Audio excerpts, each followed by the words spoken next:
India Legal presents Courts Roundup.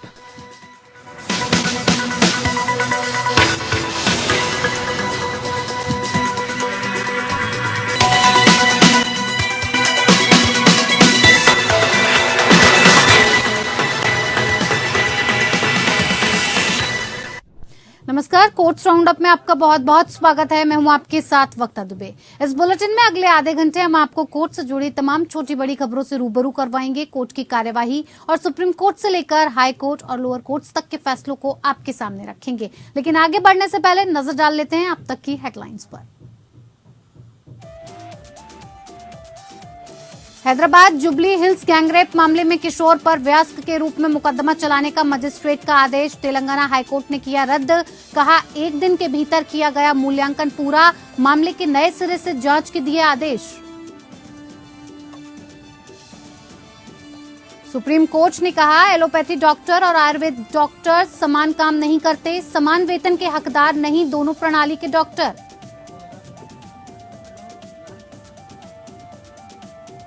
PM Modi की BBC documentary screening करवाने के आरोपी एनएसयूआई नेता लोकेश चुग को दिल्ली हाईकोर्ट से राहत। परीक्षा में बैठने पर दिल्ली विश्वविद्यालय की रोक हटी।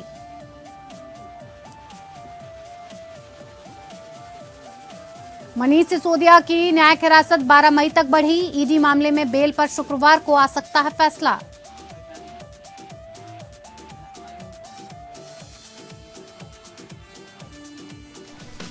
India Legal presents Courts Roundup.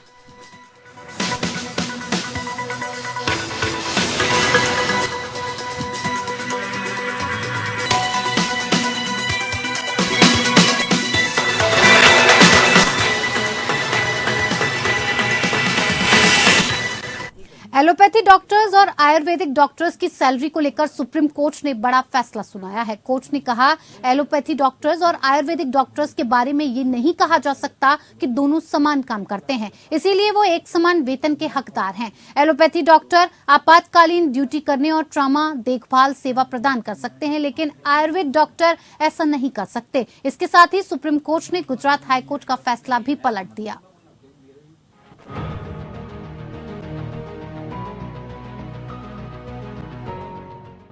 Supreme court ने एमबीबीएस और आयुर्वेद डॉक्टरों के वेतन के मुद्दे पर बड़ी टिप्पणी की। सुप्रीम कोर्ट ने कहा कि आयुर्वेदिक और दूसरी वैकल्पिक चिकित्सा पद्धतियों के चिकित्सक एलोपैथिक डॉक्टर के समान वेतन और सुविधाएं पाने के अधिकारी नहीं माने जा सकते।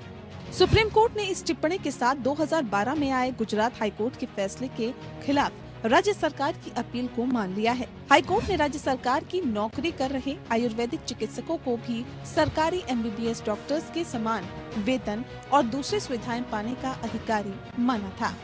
सुप्रीम कोर्ट के समक्ष मुद्दे थे। पहला, क्या एक ही संवर्ग में नियुक्त अधिकारियों के लिए शैक्षिक योग्यता के आधार पर विभिन्न वेतनमान निर्धारित किए जा सकते हैं? दूसरा, क्या एलोपैथी डॉक्टरों और आयुर्वेद डॉक्टरों को समान कार्य करने वाला कहा जा सकता है, जिससे वे समान वेतन के हकदार हो सकें? सुप्रीम कोर्ट के जस्टिस वी रामासुब्रमण्यम और संजय मित्तल की बेंच ने कहा कि हम ये बिल्कुल नहीं कह रहे हैं कि आयुर्वेदिक डॉक्टर्स का काम कम महत्वपूर्ण है। पीठ ने कहा कि वह अपने तरीके से लोगों को इलाज उपलब्ध करवाते हैं, लेकिन उनका काम एमबीबीएस डॉक्टर्स के जैसा नहीं है। एमबीबीएस डॉक्टर सर्जरी जैसी जटिल प्रक्रिया में भी विशेषज्ञ डॉक्टर का हाथ बटाते हैं, इसीलिए दोनों तरह के चिकित्सकों को एक समान स्तर पर नहीं रखा जा सकता। कोर्ट ने ये भी कहा कि एमबीबीएस डॉक्टर्स को अस्पतालों में ओपीडी में सैकड़ों मरीजों को देखना पड़ता है, जो कि आयुर्वेद चिकित्सकों के मामले में नहीं है। कोर्ट ने कहा कि एलोपैथिक डॉक्टर को इमरजेंसी ड्यूटी का पालन करने और ट्रॉमा केयर प्रदान करने की आवश्यकता होती है। इमरजेंसी ड्यूटी जो एलोपैथिक का डॉक्टर करने में सक्षम है, वो आयुर्वेद डॉक्टर्स की ओर से नहीं की जा सकती है। दरअसल गुजरात के सरकारी आयुर्वेदिक डॉक्टर ने ये मांग की थी कि केंद्र सरकार की तरफ से 1990 में गठित टीकू कमीशन की सिफारिशें उनके ऊपर लागू की जानी चाहिए। 2012 में गुजरात हाईकोर्ट ने उनकी बात को सही करार दिया था। इसके खिलाफ गुजरात सरकार ने सुप्रीम कोर्ट में अपील की थी। अब सुप्रीम कोर्ट ने गुजरात हाईकोर्ट के फैसले को पलट दिया है। सुप्रीम कोर्ट ने अपने फैसले में बार बार ये दोहराया है कि स्वदेशी चिकित्सा पद्धति भी बहुत महत्वपूर्ण है और उनका एक गौरवशाली इतिहास रहा है। लेकिन उनके काम करने की तुलना MBBS डॉक्टर्स के काम से नहीं की जा सकती है। Bureau report. पीएम मोदी पर प्रतिबंधित बीबीसी डॉक्यूमेंट्री की स्क्रीनिंग में करवाने के आरोपी NSUI नेता लोकेश चुग को दिल्ली हाईकोर्ट से राहत मिली है। लोकेश चुग पर 1 साल के लिए परीक्षा में बैठने पर रोक लगाई गई थी, लेकिन अब दिल्ली हाईकोर्ट ने चुग पर परीक्षा में बैठने की रोक को हटा दिया है। चुग पर डॉक्यूमेंट्री की स्क्रीनिंग के दौरान प्रदर्शन करवाने का भी आरोप है।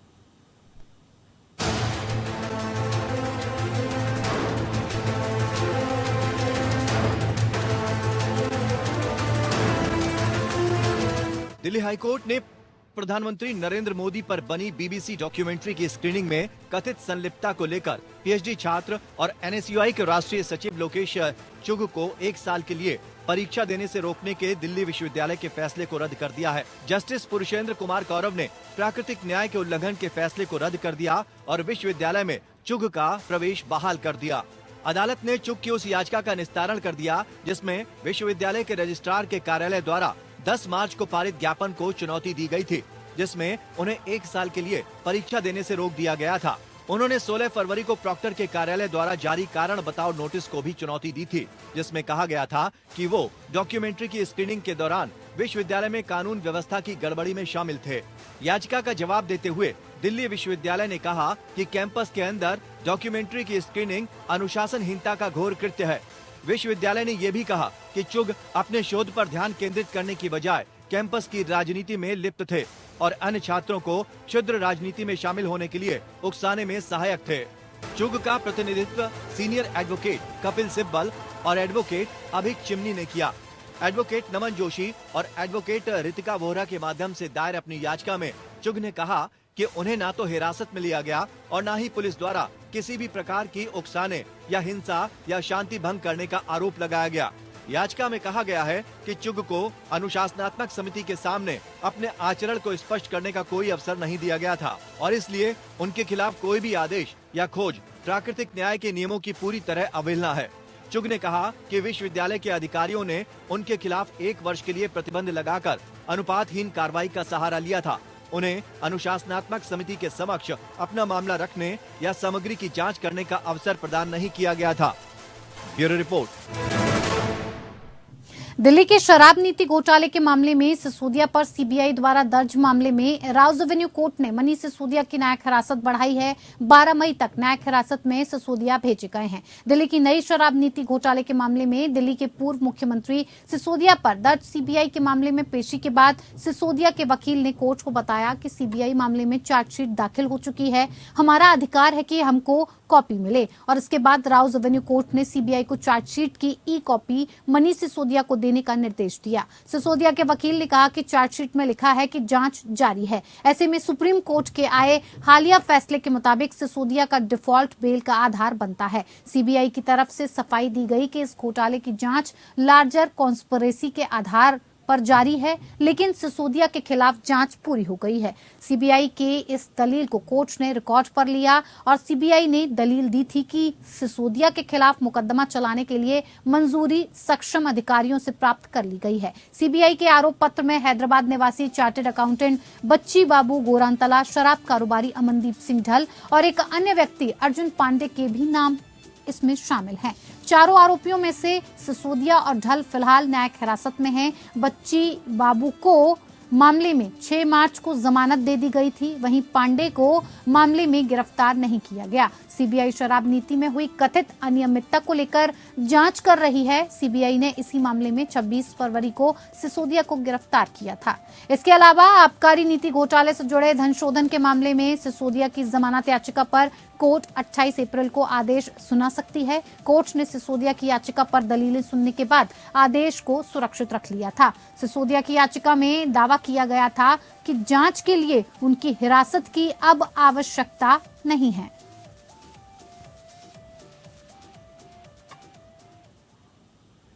पश्चिम बंगाल के पशु तस्करी मामले में गिरफ्तार तृणमूल कांग्रेस के नेता अनुब्रत मंडल की बेटी सुकन्या मंडल को राउज एवेन्यू कोर्ट में पेश किया गया। ईडी ने बुधवार को टीएमसी नेता अनुब्रत मंडल की बेटी सुकन्या मंडल को गिरफ्तार किया था। अनुब्रत मंडल को पहले सीबीआई और फिर प्रवर्तन निदेशालय ने गिरफ्तार किया था। ईडी ने पशु तस्करी के मामले में पहले सुकन्या मंडल से पूछताछ की और फिर उन्हें गिरफ्तार कर लिया। ईडी ने सुकन्या मंडल को बेहिसाब संपत्ति और उनसे जुड़े बैंक खातों के बारे में पूछताछ के लिए बुलाया था, जहां पूछताछ के बाद उन्हें गिरफ्तार कर लिया गया। सुकन्या मंडल को राउज एवेन्यू कोर्ट ने 3 दिनों की पुलिस कस्टडी में भेजा। ईडी की तरफ से सुकन्या मंडल की 3 दिनों की कस्टडी की मांग की गई थी, जिसे कोर्ट ने स्वीकार करते हुए 3 दिनों की पुलिस हिरासत में भेज दिया। हालांकि सुकन्या मंडल की तरफ से कोर्ट में कहा गया कि वो इस बारे में कुछ नहीं जानती हैं और इस मामले में अनुब्रत मंडल और उनके सीए से पूछताछ की जा रही है। फिर मुझे पुलिस हिरासत में पूछताछ करने की कोई जरूरत नहीं है। इससे पहले ईडी ने इस मामले के संबंध में सुकन्या मंडल को बेहिसाब संपत्ति और उनसे जुड़े बैंक खातों को लेकर तलब किया था। सुकन्या मंडल राज्य सरकार की ओर से संचालित प्राथमिक विद्यालय में पेशे से शिक्षक हैं और उनके पिता अनुब्रत मंडल को पिछले साल अगस्त में गिरफ्तार किए जाने के 8 महीने बाद ईडी ने उन्हें गिरफ्तार किया है। इससे पहले भी उन्हें केंद्रीय जांच एजेंसी ने कई बार तलब किया था, लेकिन वो पेश नहीं हुई थी। उन्हें पहली बार 15 मार्च को नई दिल्ली बुलाया गया था, लेकिन हर बार उन्होंने ईडी को स्वास्थ्य कारणों से उपस्थित होने में असमर्थता के बारे में बताया। ये मेरे हिसाब से क्या हम लोगों ने प्ली भी करा कि ये अरेस्ट की जरूरत नहीं थी। जब आपने फादर को अरेस्ट कर लिया, सीए को अरेस्ट कर लिया और एक बंदा 3 लोगों से माइक नीचे करवा सारे नीचे बांग्ला टीवी नीचे सबसे कोऑपरेट कर रही है। कई बार आप पूछताछ कर चुके हैं, तो अब किस पर्पस के लिए? अगर आपके पास सारे डिटेल्स हैं, बैंक अकाउंट देखिए, मनी ट्रेल पता चल जाएगा। तो ये स्ट्रेट ये बिल्कुल मनमानी तरह से अरेस्ट करा गया। ये अरेस्ट हम लोग चाहते। हैदराबाद के जुबली हिल्स गैंगरेप मामले में किशोर पर वयस्क के रूप में मुकदमा चलाने का मजिस्ट्रेट का आदेश रद्द कर दिया गया है। तेलंगाना हाईकोर्ट ने वयस्क के रूप में मुकदमा चलाने का मजिस्ट्रेट का आदेश रद्द किया। कोर्ट ने कहा कि 1 दिन के भीतर पूरा मूल्यांकन किया गया। अदालत ने मामले को नए सिरे से जांच करने और नए सिरे से आदेश पारित करने के आदेश दिए हैं।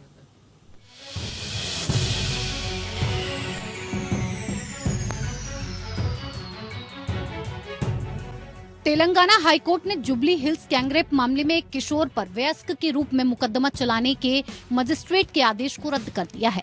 जून 2022 में हैदराबाद स्थित जुबली हिल्स इलाके में एक कार में 17 साल की नाबालिग के साथ सामूहिक बलात्कार के आरोप में 5 नाबालिगों और एक वयस्क आरोपी को गिरफ्तार किया गया था। उन्होंने कथित तौर पर एक कार में पीड़िता का अपहरण किया था। जस्टिस जी अनुपमा चक्रवर्ती ने कहा, यह स्पष्ट है कि 1 दिन के भीतर पूरा मूल्यांकन किया गया। विद्वान मजिस्ट्रेट बोर्ड के सदस्य के निष्कर्षों से सहमत नहीं हुई और इस निष्कर्ष पर पहुंची कि सीसीएल मानसिक और शारीरिक रूप से फिट है और उन पर वयस्कों की तरह मुकदमा चलाया जा सकता है। यौन अपराधों के बच्चों के संरक्षण अधिनियम 2012 के तहत किशोर पर वयस्क के रूप में मुकदमा चलाने के लिए 2022 में पारित किशोर न्याय बोर्ड हैदराबाद के अतिरिक्त मुख्य मेट्रोपॉलिटन मजिस्ट्रेट कोर्ट सह प्रिंसिपल मजिस्ट्रेट के आदेश को रद्द करने के लिए आपराधिक पुनरीक्षण दायर किया गया था। किशोर के वकील ने तर्क दिया कि मजिस्ट्रेट ने पूरी प्रारंभिक मूल्यांकन रिपोर्ट जल्दबाजी में 1 ही दिन के भीतर समाप्त कर दी थी। ये तर्क दिया गया। बोर्ड के सदस्य, मनोचिकित्सक सदस्य और विद्वान मजिस्ट्रेट मिलकर किशोरों की शारीरिक और मानसिक क्षमता के बारे में एक निष्कर्ष पर पहुंचे। इसे 3 महीने की अवधि के भीतर पूरा किया जाना था, लेकिन मूल्यांकन 2 महीने में पूरा कर लिया गया। उन्होंने इसे जल्दबाजी में पूरा किया। ये प्रस्तुत किया गया कि चूंकि याचिकाकर्ता को जून 2022 में पकड़ा गया था, इसीलिए पूछताछ को सितंबर 2022 तक पूरा करने की आवश्यकता थी।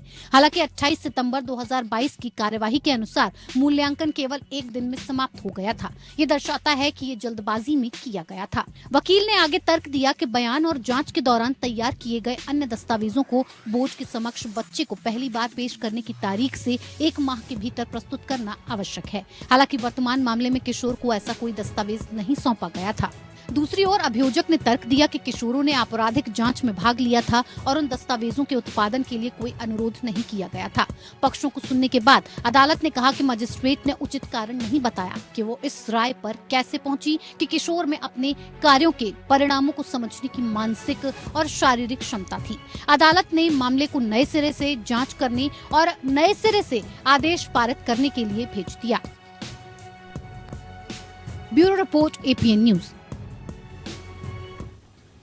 समलैंगिक जोड़ों को विवाह मान्यता देने की मांग के मामले में सुप्रीम कोर्ट में सुनवाई हुई। सुप्रीम कोर्ट ने कहा कि समलैंगिक विवाह पर कानून बनाना विधायिका का अधिकार है, लेकिन सरकार समलैंगिक जोड़ों के हकों को बिना शादी के तय करे। मामले की सुनवाई कर रही सीजेआई की अध्यक्षता वाली संविधान पीठ के सामने केंद्र सरकार की तरफ से कहा गया कि याचिकाकर्ता का मौलिक तर्क सेक्सुअल ओरिएंटेशन को चुनना सही है। सीजेआई ने कहा नहीं, उनका कहना है कि उन्हें सेक्सुअल ओरिएंटेशन का अधिकार दिया जाए। उनका कहना है ये पसंद का नहीं बल्कि एक विशेषता है। सॉलिसिटर जनरल ने कहा कि ऐसे रिश्ते जो अनुचित माने गए हैं उन रिश्तों की मान्यता देने की मांग करते हुए कहें कि वो अपने निजी अधिकार क्षेत्र में ऐसा कर रहा है। ऐसे में इसे ये कहकर चुनौती नहीं दी जा सकती कि इसे कैसे प्रतिबंधित किया जा सकता है। सॉलिसिटर जनरल ने कहा कि विवाह के सभी पहलुओं में सेक्सुअल ओरिएंटेशन और स्वायत्तता का प्रयोग नहीं किया जा सकता है। ये तर्क नहीं दिया जा सकता है कि सेक्सुअल ओरिएंटेशन इतना मजबूत है कि अनुचित की भी अनुमति दी जाए।